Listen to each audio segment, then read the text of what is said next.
राज्याचे विरोधी पक्षनेते राधाकृष्ण विखे पाटील हेच मोदींच्या सभेत भाजपमध्ये जातील अशा शक्यता राजकीय पंडितांनी व्यक्त केल्या होत्या। मात्र राधाकृष्ण विखे यांनीच या चर्चेला त्यांच्या कृतीतून पूर्णविराम दिलाय। राधाकृष्ण विखेंचा भाजप प्रवेश टळला। नरेंद्र मोदींच्या सभेपासून विखे अलिप्त।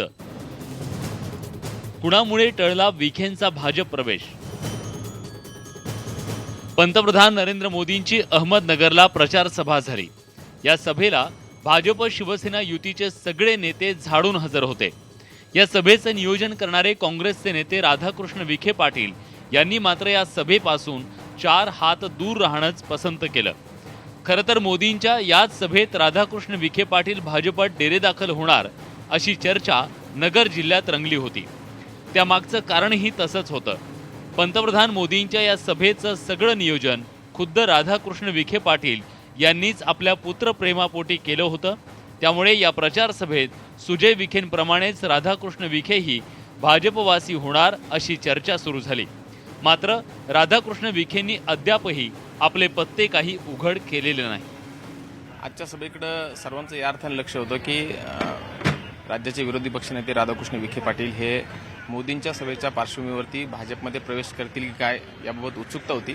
मात्र राधाकृष्ण विखेंचा भाजप प्रवेश झालेला नाही आणि आजच्या सभेकडे सुद्धा ते सभेला काही उपस्थित नव्हते। ते राधाकृष्ण विखे पाटलांना भाजप प्रवेशात काही तांत्रिक अडचणी असल्याचं राजकीय जाणकारांचं म्हणणं आहे। विखेंनी भाजपात प्रवेश केला असता तर त्यांना आमदारकीचा राजीनामा देऊन पोटनिवडणुकीला सामोरं जावं लागलं असतं। तसंच सध्या भाजप सरकारविषयी अहमदनगर जिल्ह्यातील शेतकरी फारसा समाधानी नसल्याचा अंदाज राधाकृष्ण विखे पाटील यांना आला असेल।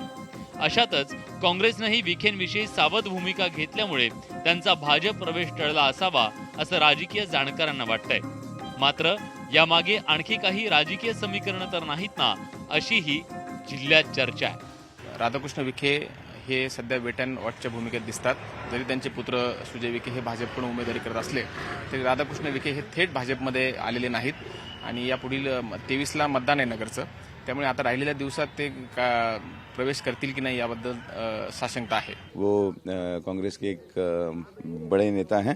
सिर्फ उनका विरोध जो है वो एनसीपी को है कि एनसीपी का प्रचार नहीं करेंगे, क्योंकि कुछ मतभेद रहे हैं जो टीवी के माध्यम से आपने देश भर में दिखाया है और आपने खुद देखा है कि क्या हुआ है।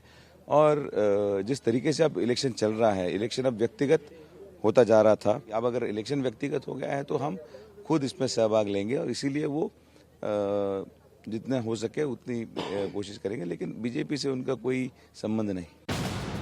पुत्र सुजयच्या प्रेमापोटी राधाकृष्ण विखे पाटलांनी अहमदनगर जिल्ह्यात काँग्रेस आघाडी विरोधात भूमिका घेऊनही पक्षानं त्यांच्यावर अद्याप कुठलीच कारवाई केली नाही। तसंच विखेंनीही काँग्रेसचा हात अद्याप सोडलेला नाही। त्यामुळे राधाकृष्ण विखे पाटील विधानसभा निवडणुकीच्या पूर्वी काँग्रेसला रामराम करून हाती कमळ तर घेणार नाहीत ना, अशी चर्चा आता सुरू झाली आहे।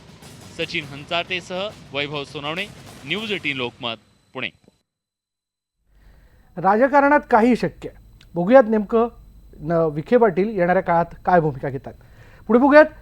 चंद्रपूर ताडोबा अभयारण्यात वाघिणीची शिकार झाल्याचा धक्कादायक प्रकार समोर आला। आज सकाळी 2 वर्षांची वाघीण मृतावस्थेत सापडली होती।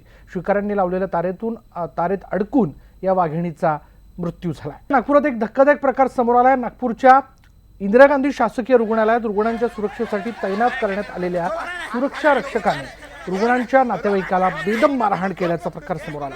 प्रसूती झालेल्या महिलेला भेटण्यासाठी आलेल्या नातेवाईकांना सुरक्षा रक्षकांनी नकार दिला। त्यांनी यावेळी रुग्णांचे नातेवाईक आणि सुरक्षा रक्षक यांच्यात वाद होऊन प्रकरण हाणामारीपर्यंत गेलं। यात रिजवान शेख यांच्या डोळ्याला गंभीर जखम झाली। या संदर्भात रुग्णामध्ये नातेवाईकांनी या सगळ्या घडलेल्या प्रकाराबद्दल नातेवाईकांनी पोलीस स्टेशनला तक्रार दाखल केली।